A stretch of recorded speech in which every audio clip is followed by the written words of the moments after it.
Let's get weird on a Monday night following week 14 Sunday in the NFL. A lot of surprises coming from Sunday, and the playoff pictures on either side are getting a lot more fun. Welcome to the Pump Fake. Jarrett Bailey, joined by my good friend Benjamin Raven.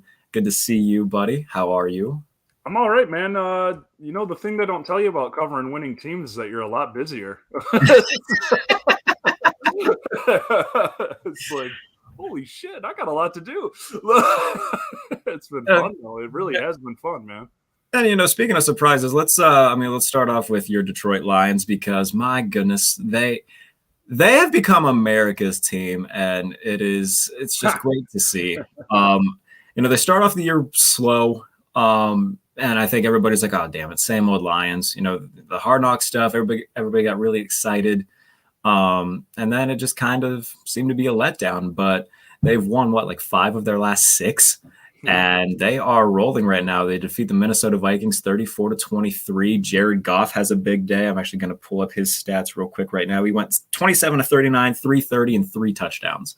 Yeah. A huge day for Jared Goff, who, by the way, tearing it up this year. He's having a good year. It's unbelievable. That's back-to-back 300-plus days for the first time since he landed in Detroit. Hasn't thrown an interception in 5 games. Hasn't lost a fumble since mid-October in Dallas. He's like changing everyone. He's changing a lot of opinions, man. He's changing a lot of opinions. I mean, what I've been saying since the beginning is like, man, he's a very good bridge quarterback, but that's it. Now he's even got me being like, shoot, stretch this out another year. I mean, you built this team around him to his strengths, and it's clicking. I mean, they built it to his strengths. I mean, Mina Kimes had the tweet yesterday, but it's, we've been saying it for a couple weeks on the beat. Like, they got the offensive line. They've got the versatile running game. They've got the versatile receivers. They've got over-the-top guys, and they've got guys who are good after the catch. Who does that remind you of? The good teams in LA. And it's clicking. I mean, it's absolutely clicking. He's changed a lot of opinions, and right now he's cruising, man. I mean, he's cruising those weapons in Detroit. He's on the right page with them. I mean, it's really, really impressive what he's doing. Jared Goff on the year so far, just over 3,350 yards, which is 8th in the NFL. 22 touchdowns, which is tied for 4th in the NFL. 97.9 passer rating, that's 7th in the league, and a 61.2 QBR, which is 6th in the league. He's having a fantastic season. So now this raises the question because they do have the Los Angeles Rams first-round pick, which is looking like it's going to be a top 5 pick. I mean, you and I have talked about this. If, a guy like C.J. Stroud or Will Levis is available, do they take him? Or, I mean, like you said, do they just kind of be like, you know what? If he's going to keep playing like this, let's take a guy like, Will Anderson if he's there. They could have options here. But if you're them, that's a conversation you've got to be having. You got to talk about it, but my take, and I've kind of landed pretty firmly in it, that the only first round quarterback I would take and put over Jared Goff to risk everything that's going right now is Bryce Young. Like, there's only one guy I would risk this. I don't want to say the word momentum, but this progression and the steps forward that they've taken with Goff and Campbell and Ben Johnson's offense. I mean, there's only one guy. I mean, the other guys carry a ton of risks. They might be great starters some days, but I just kind of think, you don't want to. This is going good right now. You know what I mean? I understand the comparisons. I understand the fact that you need a elite type guy to hang with guys like Josh Allen and Patrick Mahomes in the playoffs if you meet them there, if you're lucky enough to meet them there. But gosh, I don't know, man. I've at the beginning of the season, I was like, you got to take a quarterback. You got to fall in love with one of those guys, take it, and try and develop them. But now it's kind of like, maybe give Goff another year or two. Go for a guy in the 2nd or 3rd round. I know that's not the most proven, but like, you're giving yourself flexibility. You're giving yourself options. And they haven't really taken a quarterback that they've tried to develop in forever. And it wouldn't hurt to add a little mobility back there in the backup spot. But man, I just have a hard time thinking that they break this up right now. Like, I know Rap Sheet had the report that came out Sunday morning that the Lions don't view him as a bridge quarterback, but shoot, we've been reporting that on the local beat for a year. Yeah. Like, loves something like Brad Holmes loves Jared Goff. That's cute to say, but it's also very freaking true, man. Like, and now he's playing like this. Like, I don't know. I really think, man, I mean, shoot, he's hitting the deep ball. Like that's like there's nothing I can nitpick him on right now. Yesterday on throws air yards 10 plus yards against the Vikings, I'm choking up because it's crazy. 10 to 12, 203 yards, 3 touchdowns, perfect passer rating. Like, dude, and he's money with your franchise wide receiver and Amon-Ra St. Brown. You got Jameson Williams coming up, and he's finally on the right page with DJ Chark. And these guys, I mean, shoot, he's almost had back-to-back 100-yard games, and he's finally healthy. It's just, and then he's got Josh Reynolds. It's just, man, it's just clicking. He's a good fit for this offense. You know, I know he's not everybody's favorite quarterback. I know he's not the top upper echelon of guys, but right now it's working.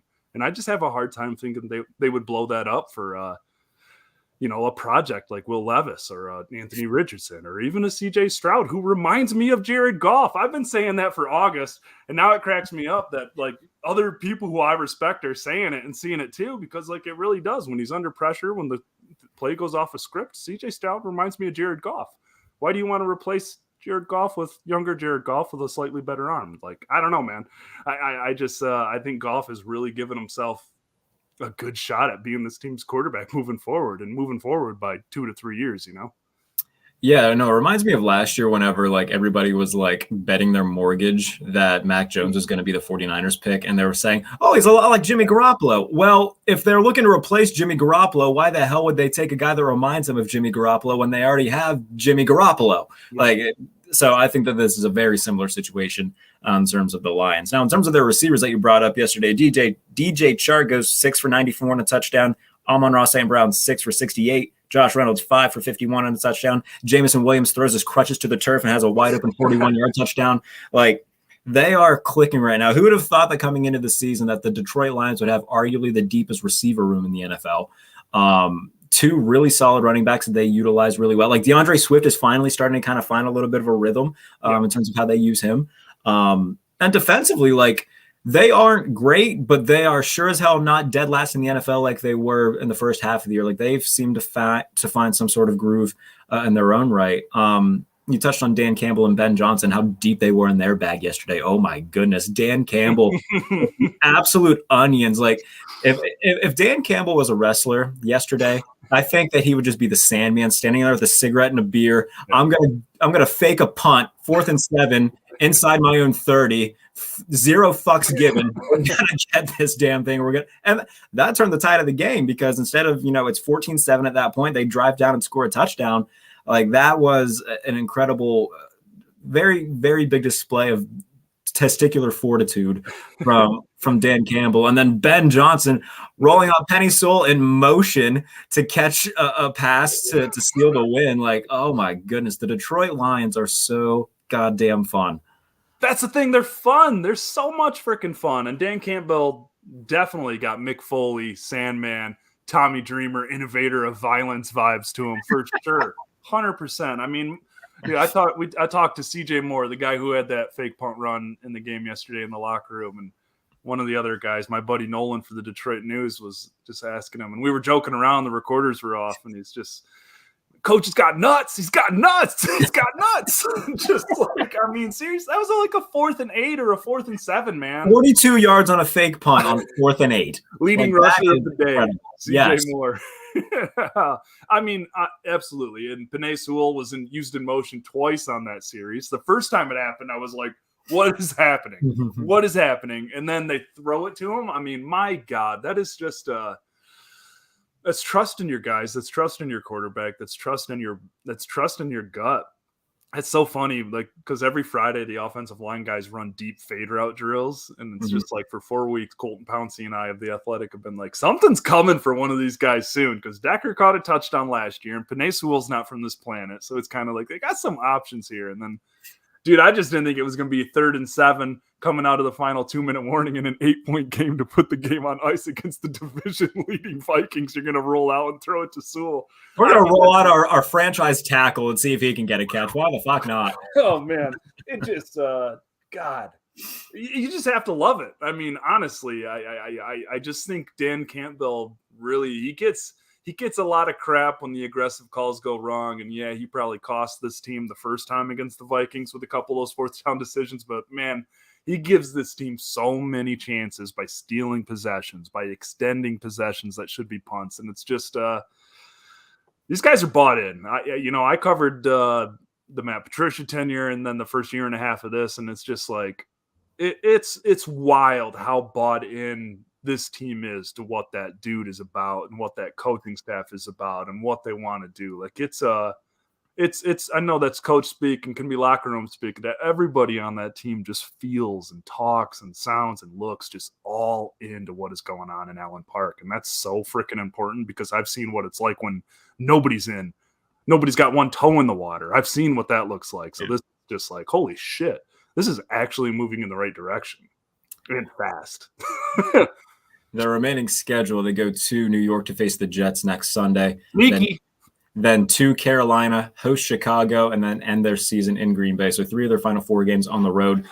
This upcoming game against the Jets, all of a sudden New York has their backs against the wall. They are 7-6.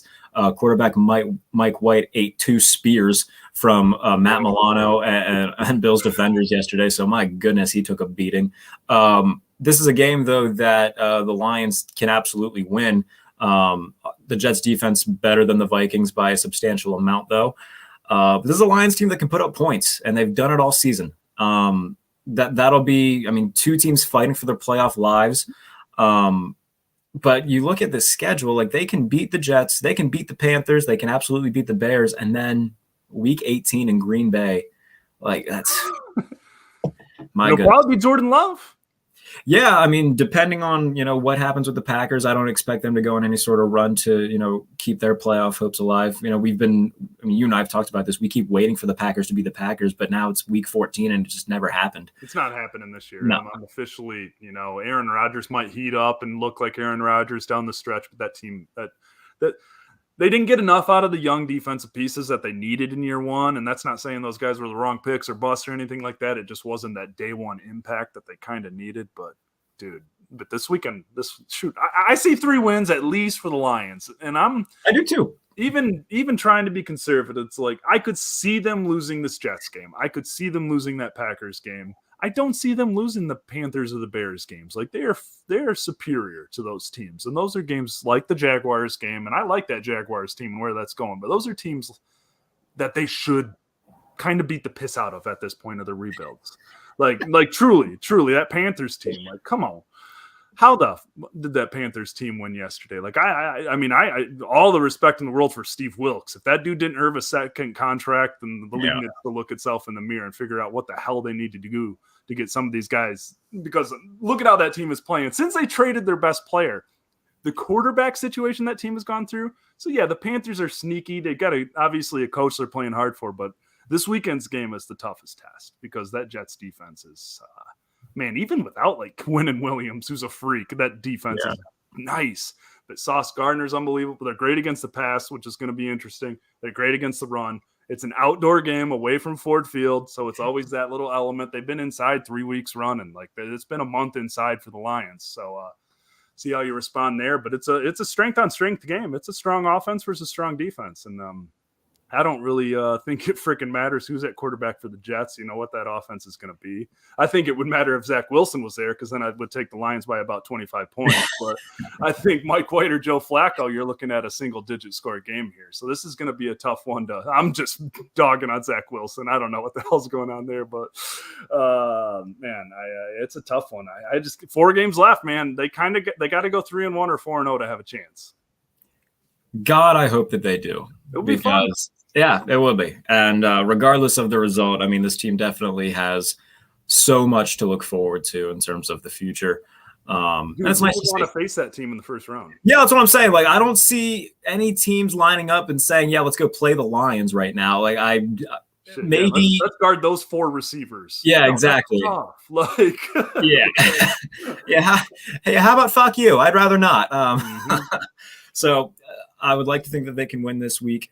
The Carolina game, some rumors that Ben Johnson could be, that the Panthers could have their eyes on Ben Johnson in terms of their next head coach. So, that's, something to watch for in the offseason. But yeah, three of these next 4, if they win, that's what, 9-8.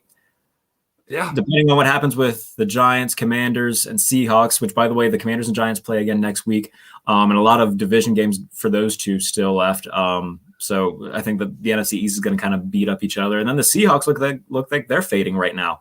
Yeah. They just let Chuba Hubbard and a bunch of largely unknown running backs run all over them. Yeah. So in terms of teams getting hot at the right time, the Detroit Lions are doing just that, as are the Los Angeles Chargers. Ben, you know what makes Daddy Magic's nipples hard? Justin Herbert throwing from the far hash across the field, 56 yards deep to Mike Williams and dropping it in the breadbasket. This guy, man. And there's been so much discourse on Twitter this week after our mutual friend Mike Tanier put out an article in Football Outsider saying, like, is Justin Herbert regressing? And then everybody and their fucking mother decided to freak out about it. Regardless, Justin Herbert going absolutely off last night. I'm going to pull up his stats real quick just so I can have them in front of me. And also we'll compare to, that other guy who a certain person at a certain network has had a boner for the entire season and has pushed it down everybody's throats. Justin Herbert, 39 of 51, 367. Tua Tagovailoa, 10 of 28, $145. You take away that long completion where Michael Davis got tripped by the ghost of Christmas past. He goes 9 of 27 for 90 some yards. It was not a good night for Tua Tagovailoa, not a good night for the Tua non crowd. And Justin Herbert, I think, shut a lot of people up with a lot of the throws that he made. Yeah, and say a prayer for the FanDuel Eckler-Waddle receiving boost, because it was a disgusting night for the Dolphins last night. I mean, the thing about Justin Herbert, and I get what Tanier's getting at, there wasn't anything that I truly disagreed with, but I just look at Joe Lombardi and what he did to Matthew Stafford in Detroit, and I see it happening with Justin Herbert in Los Angeles. Justin Herbert is so freaking good that he's playing above the system. He's playing above this neutered, half-toed system. Seriously, the stuff he's doing, the way he's a magician, man. His arm, I've had a couple separate conversations with people I won't name this week that are I don't think he's in that top 10 group, because we were talking about Tanier's article and stuff, and I'm just I think you just need to reevaluate what you think a top quarterback is, top 10 quarterback is, because shit, I'd have a hard time not putting him in the top 6 or 7 still. There's not 4 quarterbacks that I would take over Justin Herbert. I have a hard time just because that arm talent is just unbelievable. Some of those throws he was making last night. The throw to Keenan Allen on that final drive where he just puts it literally the only place he could put it. And as soon as Keenan Allen steps out of bounds, he turns around and points at him, and Justin Herbert points back. It just looked like they are so in sync, and they were so in sync last night. Yeah. The aforementioned Williams pass where he had a very similar throw against Cleveland. I think it was last year, where he's just rolling to the far hash, outside of the far hash, and Williams is down there, and he just uncorks a piss missile right into his breadbasket. And like I said, there's not 5 quarterbacks I would take above him. In terms of the top 5 right now, it's Mahomes, it's Allen, it's Burrow, Jalen Hurts, and Justin Herbert. I don't think that there's a lot of arguing that right now. He's absolutely, especially in front of a national audience last night, in the midst of everybody, kind of talking, has Justin Herbert lost it? Yeah, no. He sure as hell has not lost it. His offensive line has been beat up all season. His weapons have been beat up all season. Defensively, they've been hurt. It's the same old story with the Chargers that we've become used to. They make a ton of noise in the offseason, and then they just get absolutely riddled by the injury bug. No Joey Bosa or Derwin James last night, and the defense does that to that offense. Jalen Waddle didn't have a catch until the fourth quarter. His final stat line, 2 catches for 31 yards. And if not for a rugby scrum that somehow ends up in the hands of Tyreek Hill, and Michael Davis tripping over John Cena, there's they could have pitched a shutout. It was 2 freak plays that kept the Dolphins in it. And kudos to the Chargers. Now, in terms of what they face for the rest of the year, let me get their schedule pulled up, because they have a few winnable games compared to other teams that are in the hunt right now. They currently hold the number 7 seed. If the Patriots win tonight, they take it back. Their schedule is. So they've got the fading fast Titans. They go to Indianapolis. They have a game against the Rams, and then they travel to Denver. I see at most 1 loss there. 4 dubs. Just I'm not going to go ahead and write 4 dubs because this is the Chargers, and if any team is good at blowing games that they should win, it's the Los Angeles Chargers. I wouldn't be totally surprised if the Titans just try to get their shit together this week and just kind of outplay them. But they'll beat Indianapolis, they'll beat the Rams. They should beat Denver. If they don't beat Denver, they already beat them once this year in a game that was made closer than it should have been. But if they can, 9 wins will probably get you in, depending on tiebreakers and whatnot. But if they go 3-1 down the stretch, they're basically a lock. Herbert might throw for 400 yards on the Titans, though. So that's the thing. Their defense, what is happening? Yeah. And they just don't have the firepower to keep up, I don't think. Like you saw that last week, the second they fall behind on the Jaguars, even when the Titans, I kind of watched that game back a little bit this morning on the condensed replay. Like even when the Titans got it together, they were too far down. It was too far gone. They just don't have enough. Derrick Henry had 2 rushing yards in the second half against Jacksonville. Jeez, exactly. That's just and they have to be in close games where they can give their guy the ball every single freaking play, basically, at this point. And that's the thing about Tennessee. If you get them out of their element where they can just consistently run it down your throat, it becomes a different game because, their offensive line is depleted right now.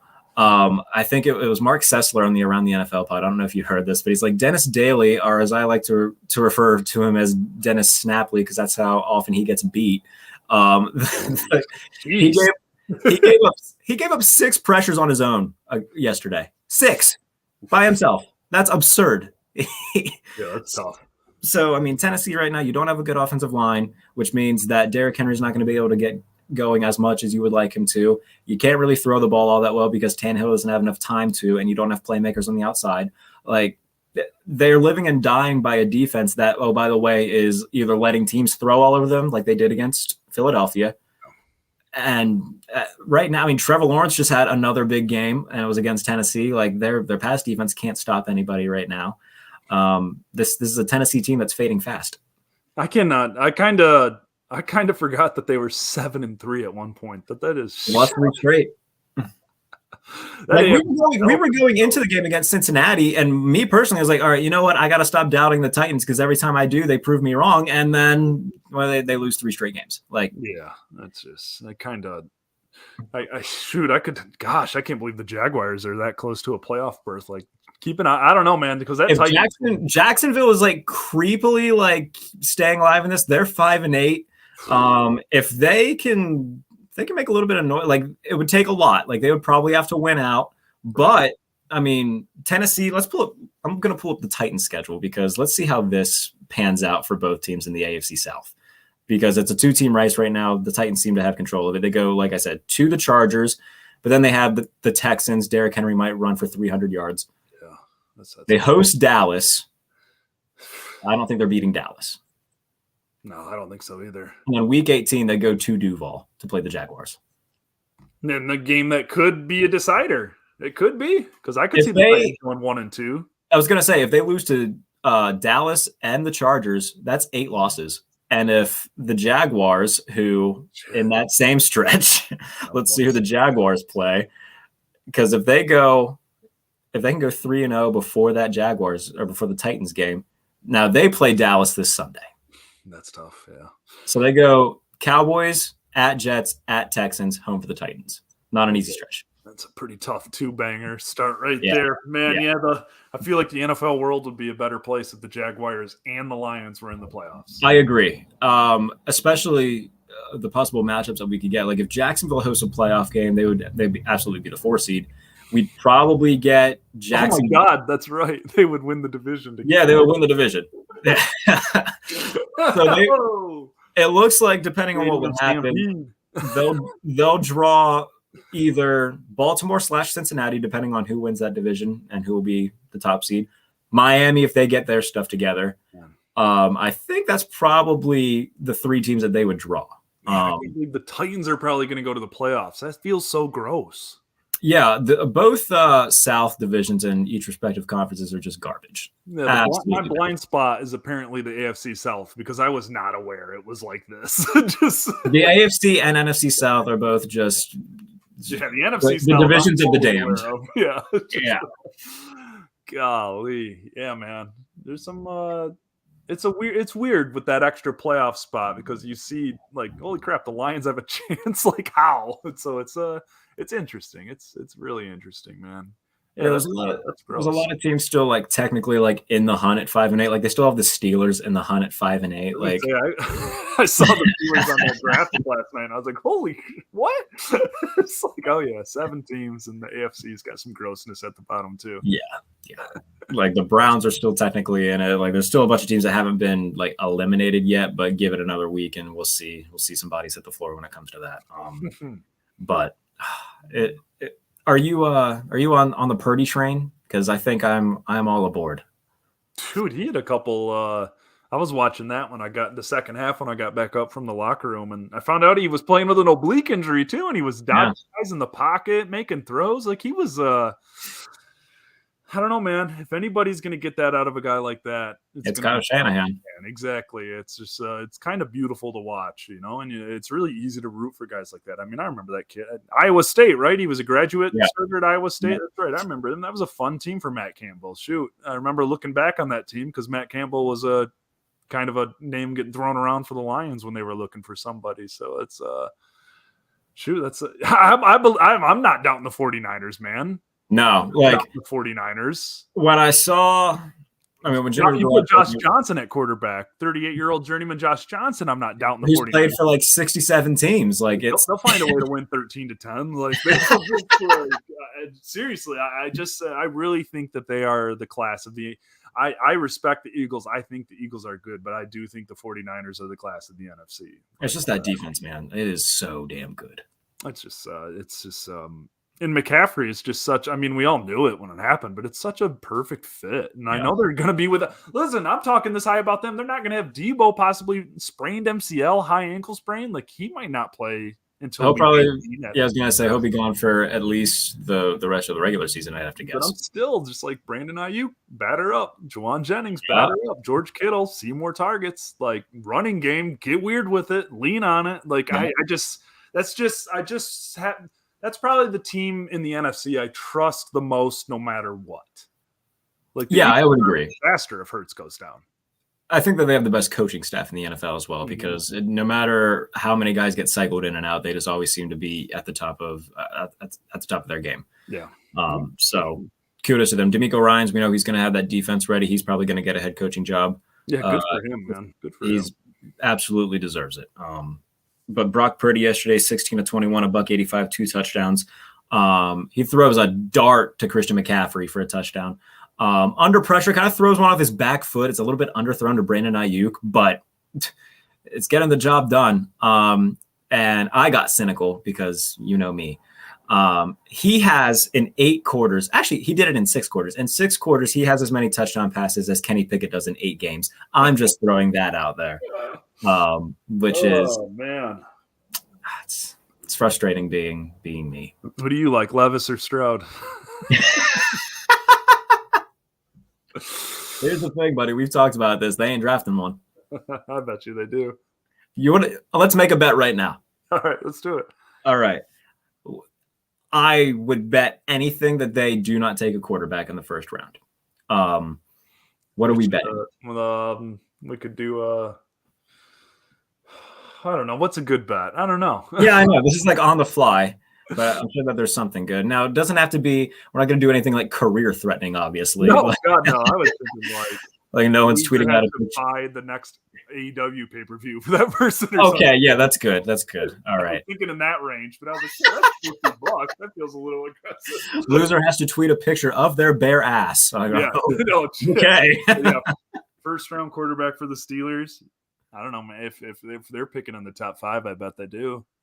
That's the thing. I'm horrified that they're not gonna, like, in terms of like picking, because they're gonna win a few more games against these nothing teams. Like, it wouldn't shock me if they beat Carolina next week. Although Kenny Pickett looks like he might not play. Although, I mean, it's not like that changes anything for me. Yeah. Looks like Mason Rudolph might actually start. There's some conversations about that happening. So welcome to Pittsburgh. He'd probably be a pretty stable presence. I mean, he's done it before. You know what you're getting. Dude, it was so frustrating yesterday because Mitch comes in and immediately play action uncorks like a 47-yard bomb to Pickens down the sideline. I'm like, all right. Yeah. Like, so we've got something here. And then that leads to a Najee Harris touchdown, which makes it 10-7. He has another good pass to Pickens down the sideline before halftime, and then he throws his second interception of the day. All three of his interceptions came in Ravens territory. Mm-hmm. Two of them, they were knocking on the door of the red zone. Like even if he has all three interceptions, they had a field goal blocked.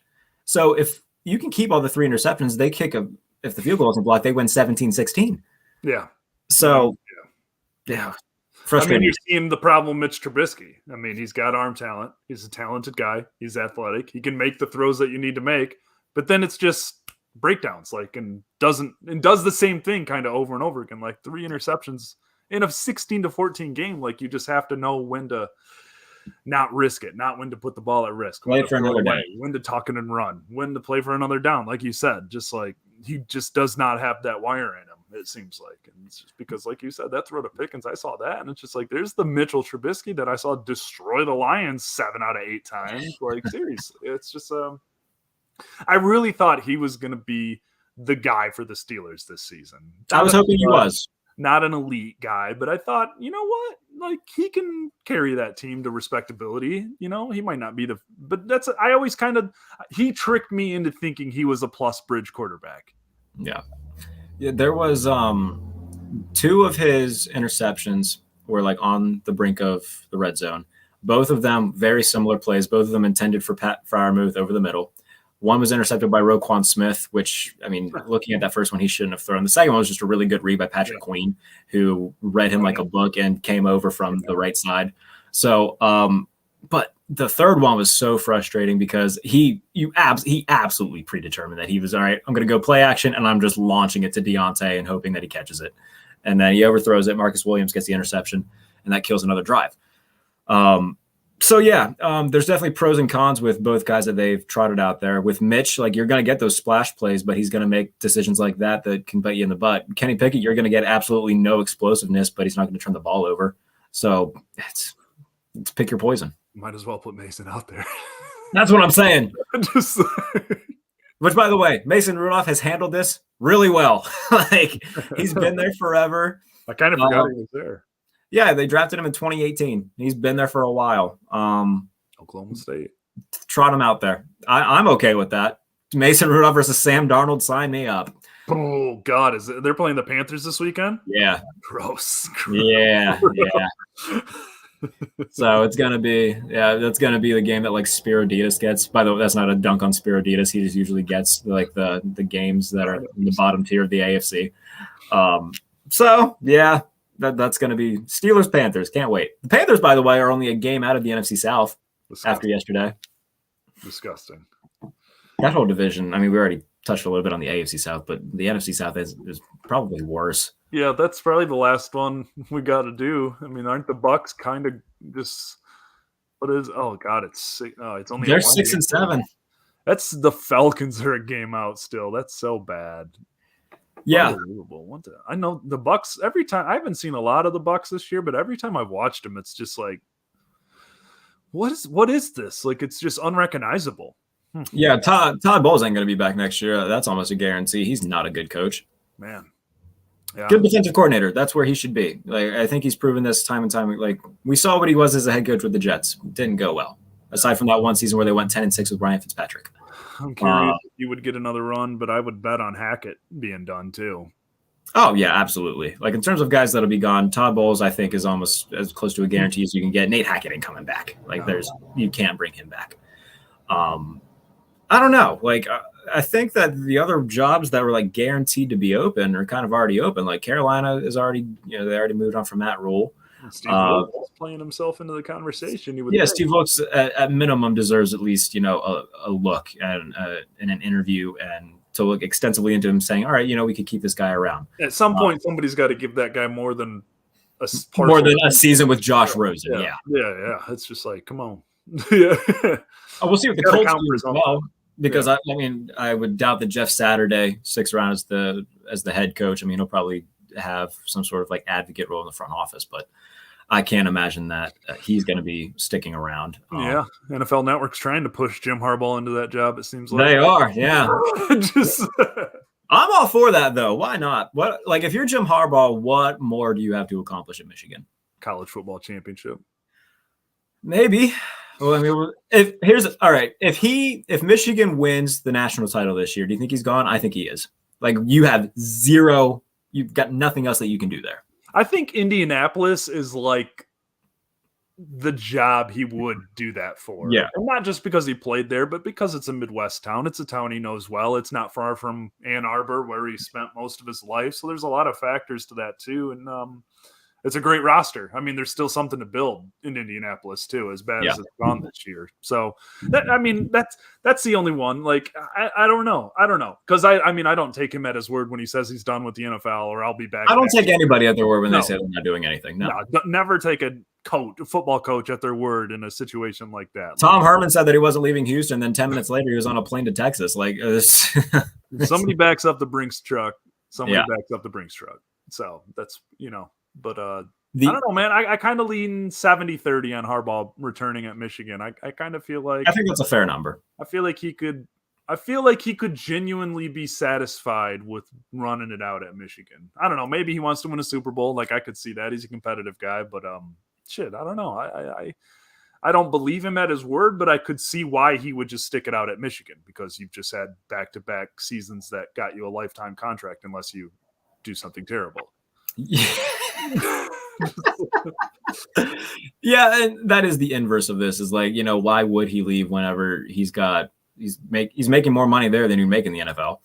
And he's a tenured professor. Like. Yes, yeah, that's a very good way of putting it. Yes. Now the inverse of this conversation is, would Mike Vrabel go to Ohio State if offered the job? Because right now the Tennessee Titans, like, they've peaked. They're probably going to be a playoff team, but they're not ever going to be considered a threat along with Kansas City, Buffalo, Cincinnati. Miami now I think is better than them. Baltimore, they're going to probably keep being threats in the AFC South, but next year I think Jacksonville's going to win that division. Trevor Lawrence is coming. He's proven that.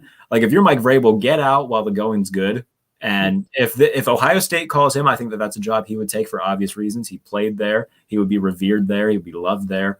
And he's proven he has nothing else to prove in Tennessee. When he took over that dumpster fire of an organization and turned them into a perennial playoff team. But as of right now, I mean, they don't have a contingency plan.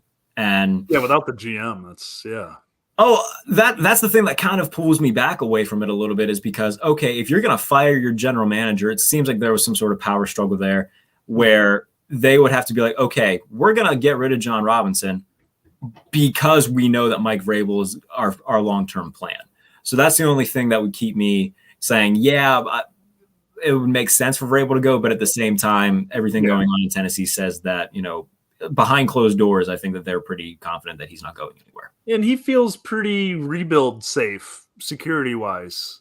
Like he's proven himself as a good football coach. So I think the Titans would be out of their freaking mind to even nudge him out the door. And I think that guys, in terms of a rebuild, I don't necessarily think it would be like a hard rebuild. Like, not I think a tear down, no. Mm-mm. And one, because I think that guys genuinely love playing for him. So it would be easy to sell like free agents of a higher caliber. Be like, dude, come play with this guy and you will absolutely love it. Like, I think that he has a lot going for him in terms of a football mind, but also on just a human level, where a rebuild wouldn't be a complete tear down in Tennessee. Yes, Jacksonville's going to be coming, but this still feels like a two-horse race for the foreseeable future, with the Colts still trying to figure their stuff out. The Texans aren't going to be relevant for God knows how long. So that's something to keep an eye out for. I don't think he's going anywhere, but that's something that, I mean, if he got a call from Ohio State, I think that he would at least weigh his options. Who wants Ryan Day? Not Ohio State fans, apparently. Oh God, I would be fascinated to see him as an NFL coach. Truly fascinated. I don't really have much of a take on that. I would just be kind of like, how the hell is this going to work? Just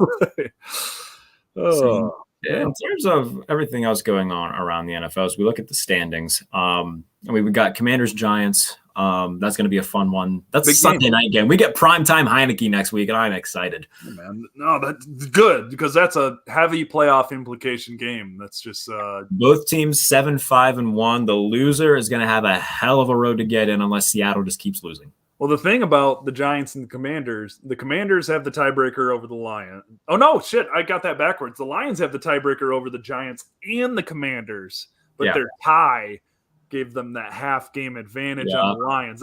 Sorry, I got my shit mixed up there. Yeah, the Lions have the tiebreaker over both those teams, so they're going to be even closer if they win and one of those teams loses. Now watch the same old Lions luck would be a Commanders-Giants second tie in prime time. Wouldn't that be something? By the way, do you hear this? Do you hear this fucking fire horn? I do hear that, man. Jesus Christ, dude, this happens. I don't know how much fucking shit burns down around here, but this thing goes off at least twice a day. It is the most annoying thing, and it's gone off when I've recorded before. When I was doing a space the other day with Ben Albright. He's just like, "Do you need to like seek shelter?" Like, what happened? But so anybody listening to this as a podcast, just try your best to ignore that. So the remaining schedule for the Commanders, hosting the Giants on Sunday night. They travel to Levi's and play the 49ers Christmas Eve. Then they host Cleveland, and then they host Dallas to end their season. None of those are gimmies. That's hard road to finish for the Commanders. And then you look at the Giants, what they have to finish with. Like I said, I think they still face Philadelphia again. Let me get it pulled up. They play the Commanders. They go to Minnesota, host the Colts, travel to Philadelphia to end their season. Man, Eagles could be resting starters. Yeah, we could be seeing Gardner Minshew week 18, which, by the way, I mean, I still like Gardner Minshew more. Yeah. I'll take Gardner Minshew in Pittsburgh. Oh, God, you're just going to do that cycle I'm forever. Campaigning for anybody. Like, Gardner Minshew just looks like Pittsburgh, though. Like, if you saw Gardner Minshew walking down the street in, like, cut off jean shorts, cowboy boots, a flannel, and his mullet flowing in the wind, he would look with an icy light and a Marlboro Red hanging from his mouth. Like he would fit in this city very well. The other team in this equation is the Seattle Seahawks, and we bring them up. They will play Thursday night hosting the San Francisco 49ers, which it's going to be a gross game. It's going to be tough for Kenny Walker to be back. Debo ain't playing in that one. I have a hard time believing Debo will play in that freaking game. And then, gosh, man, the Seahawks need that one. If the Seahawks win that game, there is a ton of pressure on the Lions to win on Sunday. A ton. So, well, on Thursday, I could see the Seahawks winning that game, man. You got a third-string rookie quarterback making the short week start with a banged-up midsection. Yeah. Trying to find – Debo – the 49ers, like I said, I got a lot of trust in that team, but it'll be hard to replace what Debo does on a short week. Yeah. So they host the 49ers. They travel to Kansas City the following week. I don't think they're beating the Chiefs in Arrowhead. I think not. Then they host the Jets. Not a gimme there either. No, it's not. And we've seen the Seahawks would win that game, but it's not a gimme. Yeah, Geno seemed to kind of, start to falter a little bit. He's making decisions that he wasn't making. He's turning the ball over more than he was in the first half of the year. And then they close out the season against the Rams, a game that they should win. But the Rams at least made the first matchup a game. And the NFC West just seems to always, split games. It doesn't matter what the records are. So none of these for any, the Commanders, Giants, or Seahawks, none of them have an easy road. So that's something to pay attention to. The Lions have the easiest schedule of those four NFC teams fighting for the final two wildcard spots. So it's, seriously, man, it's the Seahawks. The Seahawks should win two of those games, you would think. And then, all eyes on Sunday night, because whoever wins that Giants Commanders game is probably going to make the playoffs unless they totally shit their pants. I'm going to go on a rant about dogs real quick because you're going to hear dogs howling in the background now. This is why, Benjamin Raven, I'm a cat person. You're never going to hear a cat howl. You're never going to hear a cat make a ton of noise. I know you have a dog. I know you. I've got one too. But here's the thing. My dog's practically a cat. He doesn't make noise.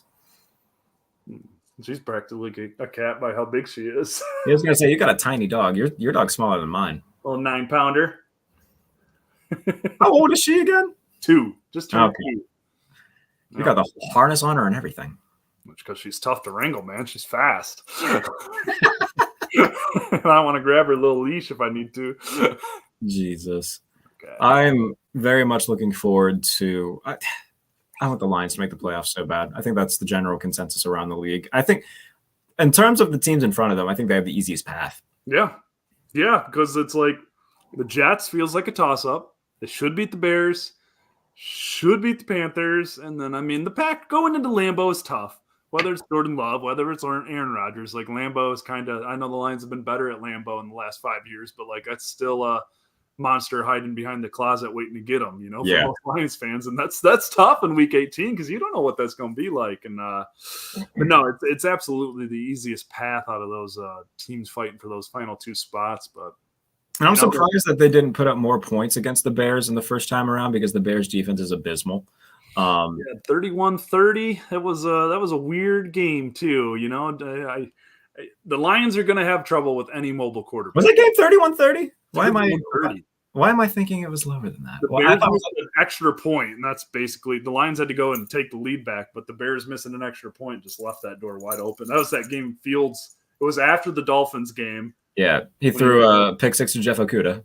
Yeah, that game was wild. I was at that game at Soldier Field. That game was wild. That was very back and forth. Started it all for the Lions. Yeah. Got everything on track. I'm very much looking forward to this NFC wildcard race. And if there's a God in heaven, the Detroit Lions will make the playoffs. Yeah, we'll see. I would love to cover a playoff game so much, man, after the last 3 seasons. I've been covering, and that was my first meaningful December football game I've ever covered on my 4th season on the beat. So it's just uncharted waters, exciting times, and man, the rookies are playing out of their minds, man. Aiden Hutchinson, Jamison Williams, all of a sudden he got coming on, man. James Houston, I got to give a shout out. James Houston's got 4 sacks in his first 3 games. He's played like 39 snaps. Jesus. The rookie class, man, at least the defenders, they're just delivering. So they've drafted very well. Yeah, Brad Holmes is really he caught some flack early this season because the 1-6 team just felt like, oh, this is going to be an ugly rebuild just because they were so conservative in free agency and stuff like that. And they drafted some hurt guys who weren't available. But now that the reinforcements are coming and the rookies that were here are like turning the freaking corner, it's like, okay, this guy's bought himself a lot of leeway on this rebuild. Yeah. We'll touch on the final few games just briefly before we get out of here. The Bills win an ugly one, 20-12. We already touched on the Mike White just getting absolutely gored. It's sold his body. Yeah. That was rough. Man. A lot of Bills players afterwards are like, kind of give him the tip of the cap just because that's a tough son-bitch right there. He finished the game. Yes, he came back in twice. Sounds like he's going to play this weekend against the Lions too. Yeah. Have you ever seen that Scott Sterling video on YouTube where the soccer goalie just keeps getting decked in the face? Yeah. Sure. That's Mike White. So that credit to Mike White for just having that offense has been an offense since he took over too. Yeah, so that's what happens when you have a grown-up at quarterback. It's amazing the things that can happen. Wilson. The Bengals beat Cleveland. That's Joe Burrow's first win in his career over the Browns. He had a throw. The touchdown to Jamar Chase. We talk about tight windows. There wasn't a window there, and he somehow fit in that ball to Jamar Chase, which was fantastic. Joe Burrow and the Bengals looking fantastic right now. They're the best team in the AFC North, but they also have a much more difficult rest of their schedule than Baltimore. So depending on when Lamar Jackson comes back, that'll be an interesting finish to that division. Dallas has a scare against the Houston Texans. I like Dak Prescott. Yeah. No quarterback at that level plays down to competition more than he does. No, you're not wrong I loved his classic quote, like, oh, these closer games will help us more than blowouts. And it's like, no, dude, no. This is a 1-win Texans team that you should have curb stomped. They're rolling out 2 quarterbacks, Davis Mills and Jeff Driscoll, like they're South Carolina in 2014. Yeah, they converted Jeff Driscoll to tight end at one point last year. Dude. That was a 17-point spread. 17.5 on some books. FanDuel moved it up a half point before kickoff. So that is I mean, they start off fast. Tony Pollard has a couple touchdowns, and then Houston just never say die. Amari Rodgers gets his first touchdown of his career, which upset Packers fans. But yeah, Dallas is a team that I want to believe in Dak Prescott because I like Dak Prescott, but until proven otherwise, they're still the same old Cowboys. Yeah, they do play down. They do play down to teams. They really do. And you never, I just that's a dangerous team, man. And it sounds like are they in T.Y. Hilton? Is the report? Yeah, they just added T.Y. Hilton, so I guess we can kind of crush all the OBJ rumors. Which, by the way, I'm tired of hearing about Odell Beckham Jr. The second the ESPN guy came out when the NFL Network guys let out their 19th OBJ tweet of the night and came out like he wasn't gonna freaking play this year possibly and still wasn't fully recovered. It's just like, god damn, like stop living in OBJ's agent's pocket. Like, just like he's 30 years old. He's got a long history of injuries.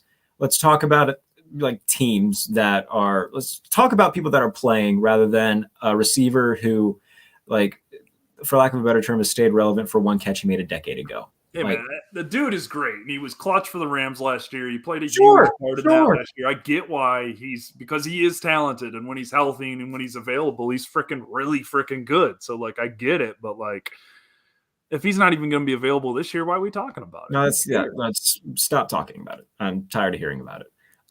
We talked about a team in the NFC East who plays down to competition. The Philadelphia Eagles do the complete opposite of that. They put up 48 points against the New York Giants. Over so quickly. Like the Giants are rolling out guys that no one's ever heard of. Their safety spent last year in the Jets practice squad. He's starting games like this.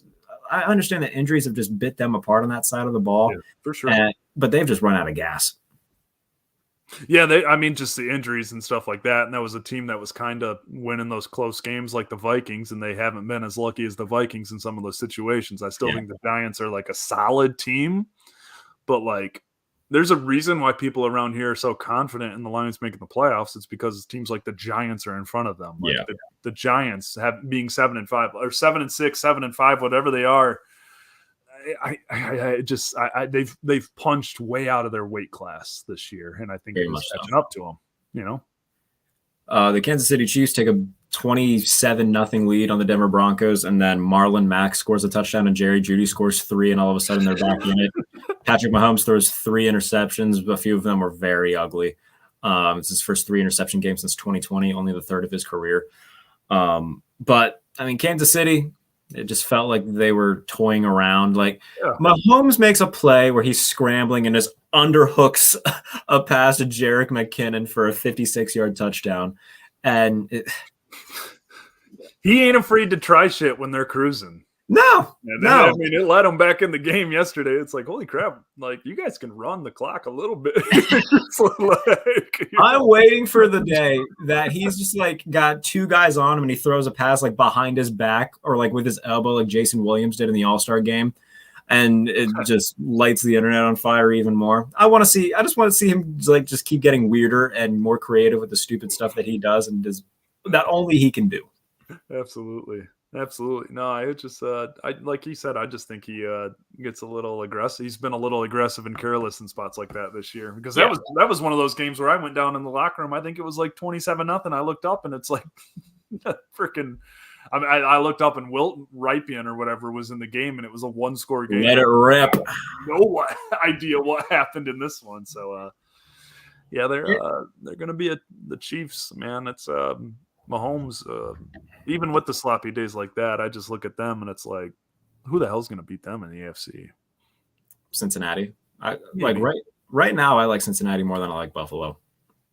Oh yeah, I kind of forgot about the Bills for a second there. I go Chiefs, Bills, Bengals. I kind of have the hierarchy. I think the Bills have been my baby of the season, but right now the Bengals are playing much better than they are. Much more consistent on the defensive side of the ball. They just can't stay healthy. My God, they get Chase back. They lose 2 receivers. They get Mixon back. It's just like, my goodness, Joe. It's just if Burrow keeps playing the way he is right now.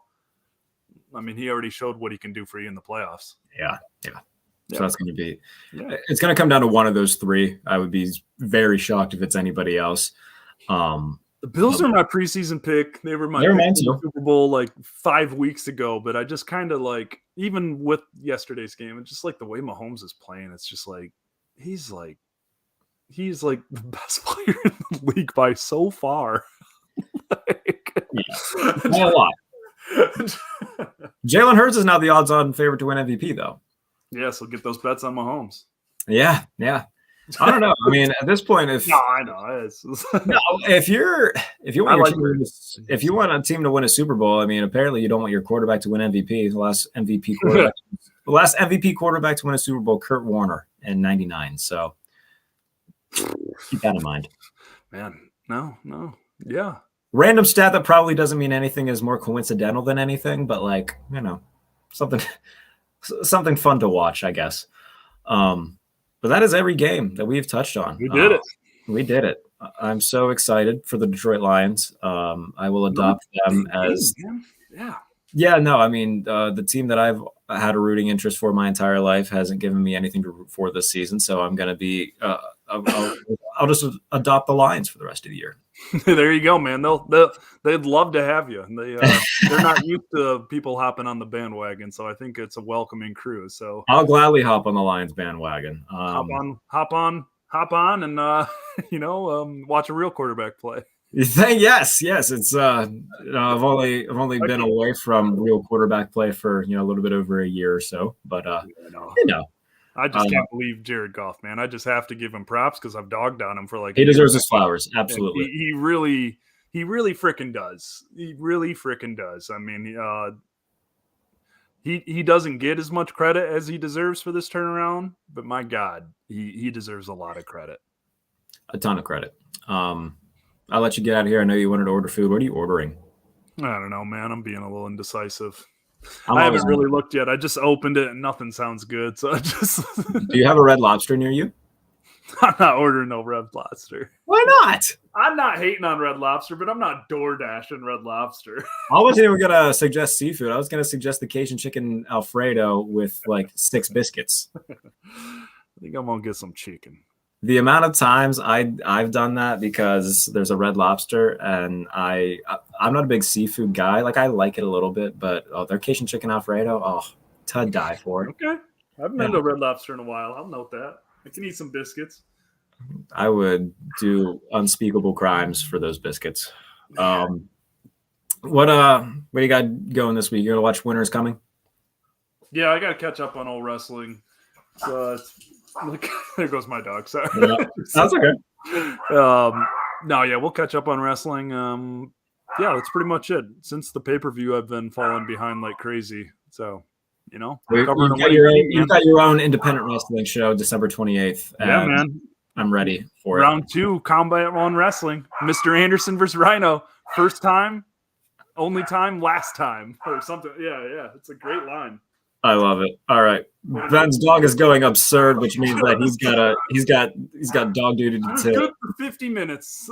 You know what? That's good enough. All right, everybody. Appreciate you watching. We'll catch you later on in the week. Take care. This is the Pump Fake. I thought I cooked it.